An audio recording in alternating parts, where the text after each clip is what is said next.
নমস্কার, আগামীর সাফল্য ইউটিউব চ্যানেলে আপনাদের সবাইকে স্বাগত।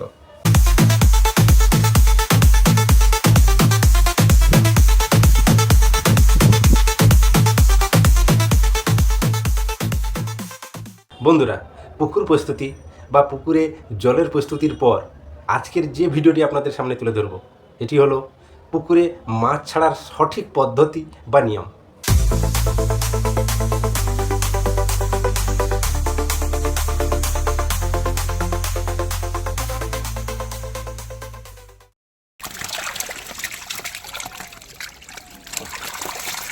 এই পদ্ধতিতে মাছ চাষ করলে চারা মাছের মৃত্যু হার কম হয়, ফলে চাষি ভাইরা মাছ চাষ করে অনেক বেশি লাভ্যাংশ কিন্তু পেতে পারে।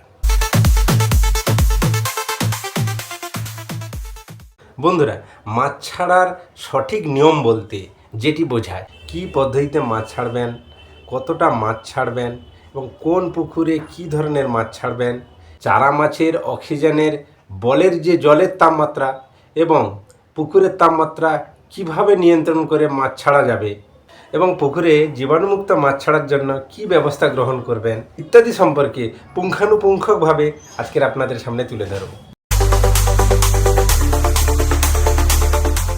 যার ফলে আপনাদের মাছ চাষের ক্ষেত্রে বিভিন্ন সমস্যা কিন্তু দূর হয়ে যাবে।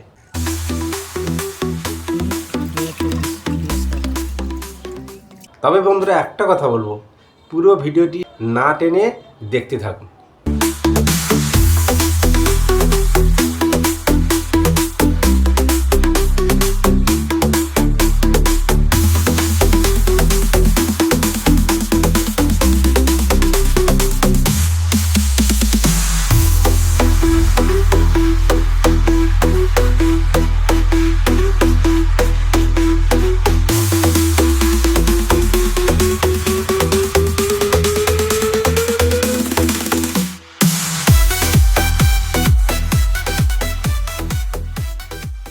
হাই বন্ধুরা, আপনারা দেখছেন আগামীর সাফল্য ইউটিউব চ্যানেল।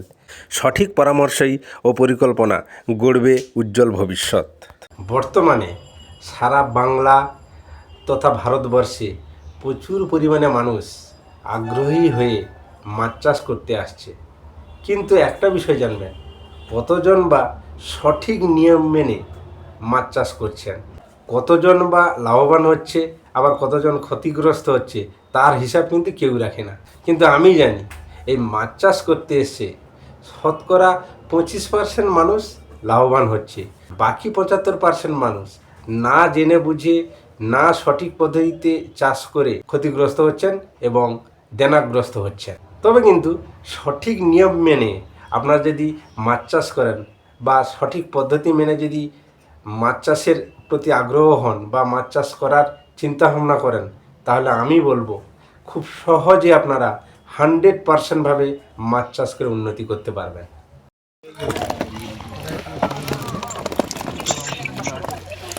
চারা মাছ ছাড়ার ক্ষেত্রে যে নিয়মগুলি সুন্দরভাবে পালন করতে হবে সেটি হলো, প্রথমত পুকুরে 3.5 ফুট জল রাখবেন। এর ফলে পুকুরে চারা মাছের জন্য জলে দ্রবীভূত অক্সিজেন সঠিক পরিমাণে পাওয়া যাবে এবং চারা মাছের উপরে জলের যে প্রেসার বা চাপ নিয়ন্ত্রিত থাকবে এবং যার ফলে চারা মাছ স্বচ্ছন্দে চলাফেরা করতে পারবে। দ্বিতীয়ত, পুকুরের আকার বা আয়তন অনুযায়ী ছোট পুকুর কিংবা বড় পুকুর, কোন পুকুরে কী মাছ ছাড়লে ভালো প্রফিট হবে। ছোট পুকুরের ক্ষেত্রে অর্থাৎ 10 শতক, 20 শতক বা 15 শতক যদি পুকুর আপনার থাকে, তাহলে ওই সমস্ত পুকুরে ক্যাটফিশ জাতীয় মাছ চাষ করলে আপনার ভালো প্রফিট হতে পারে। ক্যাটফিশ জাতীয় মাছ বলতে বোঝায় শিঙ্গি, মাগুর, ট্যাংরা, পাবদা এই প্রভৃতি মাছ, এছাড়া কই মাছ ও বাটা মাছ এই ছোট পুকুরে ভালো চাষ হয় এবং ছোট পুকুরে এই সমস্ত মাছ খুব প্রফিট হবে। এছাড়া অপেক্ষাকৃত বড় পুকুর অর্থাৎ 1 বিঘা বা তার চেয়ে বড় পুকুরে আপনারা কার্প জাতীয় মাছ, বিশেষ করে রুই, কাতলা, গ্লাস কাপ, সিলভার কাপ, এছাড়া পাঙ্গাস এবং কোনো কোনো খুব বড় পুকুর হলে ভেটকি মাছ চাষ করে আপনারা দারুণ প্রফিট কিন্তু পাবেন। তৃতীয়ত, পুকুরে চারা মাছ ছাড়ার আগে চারা মাছের সুরক্ষার জন্য আপনাদের পুকুরের চতুর্দিকে নেট দিয়ে ঘিরে দিতে হবে। সাপ, ব্যাঙ বা বিভিন্ন প্রাকৃতিক জীবজন্তু যাতে আপনার পুকুরের মধ্যে প্রবেশ করে পুকুরের চারা মাছ খেয়ে নিতে না পারে, তার জন্য অবশ্যই চতুর্দিকে নেটের জাল দিয়ে ঘিরে দিতে হবে। পুকুরের পাড় সুন্দরভাবে বাঁধতে হবে, যাতে করে অন্য জায়গা থেকে কোনো জায়গার জল বা বিষাক্ত জল কোনো মতে পুকুরে পাড় ভেঙে পুকুরের মধ্যে প্রবেশ না করে। তা না হলে চারা মাছ কিংবা বড় মাছেরও ক্ষতি সাধন করতে পারে। মাছ ছাড়ার যে সঠিক নিয়ম পদ্ধতির ক্ষেত্রে আরেকটি বিষয় যে গুরুত্বপূর্ণ বিষয়, সেটি হলো পুকুরে জল যতক্ষণ না সবুজ হচ্ছে ততক্ষণ কিন্তু মাছ ছাড়বেন না। কারণ পুকুরের জল সবুজ থাকলে একদিকে যেমন চারা মাছের অক্সিজেনের ঘাটতি মিটবে, অন্যদিকে প্রাথমিকভাবে চারা মাছের খাদ্যের যোগান কিন্তু অফুরন্ত থাকবে। এই পুকুরের জল সবুজের ভিডিওটি আমার এই চ্যানেলে দেওয়া আছে।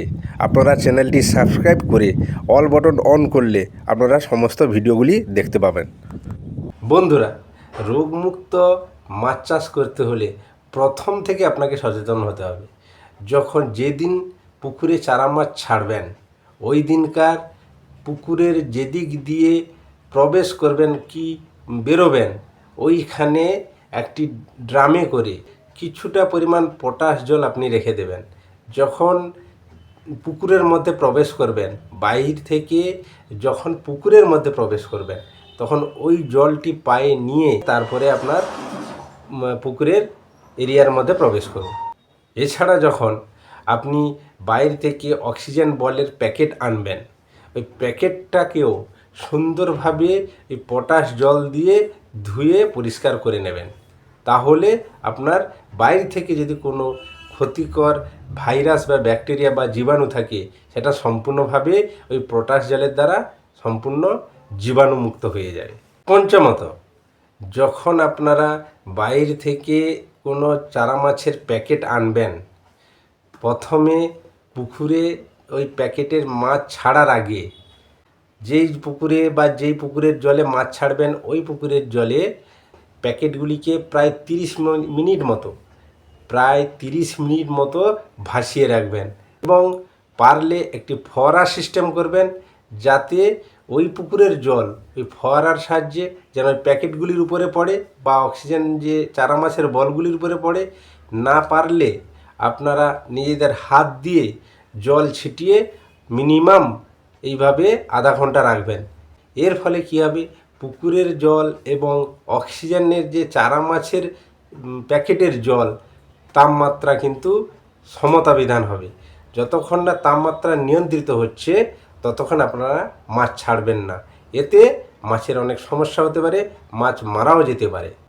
এই চারা মাছের বলগুলি 30 মিনিট পুকুরে রাখার পর প্যাকেটের মুখটা খুলে রেখে পুকুরের জলকে হাত দিয়ে প্যাকেটের মুখের দিকে স্রোত তৈরি করবেন এবং আস্তে আস্তে করে প্যাকেটটিকে উল্টাতে থাকবেন। দেখবেন যে চারা মাছগুলো সুন্দর চনমনে হয়ে আপনার পুকুরের মধ্যে চলে যাবে। তো বন্ধুরা, এই সমস্ত পদ্ধতি বা নিয়ম মেনে যদি আপনারা পুকুরে মাছ ছাড়েন, তবে আমি বলবো আপনারা 100% প্রফিট কিন্তু এই মাছ চাষের মাধ্যমে পেয়ে যেতে পারবেন।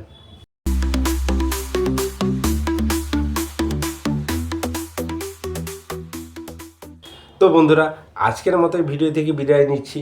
পরবর্তীতে যে ভিডিওটি আমি আপনাদের সামনে তুলে ধরব, সেটি হলো রেণু পুকুর প্রস্তুতি, অর্থাৎ রেণু চাষ যারা করবেন তাদের পুকুর প্রস্তুতি কিভাবে করলে প্রকৃত রেণু চাষ করে আপনারা 15 দিনের মধ্যেই প্রফিট পেতে পারেন। এই রকমই সুন্দর সুন্দর ভিডিও পেতে এবং আমার এই চ্যানেলের ভিডিওগুলি যদি আপনাদের ভালো লেগে থাকে, তাহলে আমার চ্যানেলটিকে লাইক, শেয়ার ও সাবস্ক্রাইব করে দেওয়ার জন্য অনুরোধ করছি। নমস্কার, ভালো থাকবেন, সুস্থ থাকবেন এবং সকলকে ভালো রাখবেন। ধন্যবাদ।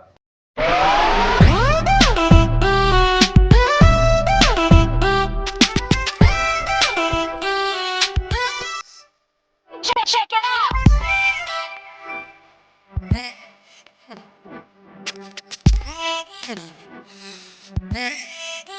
Check, check, check.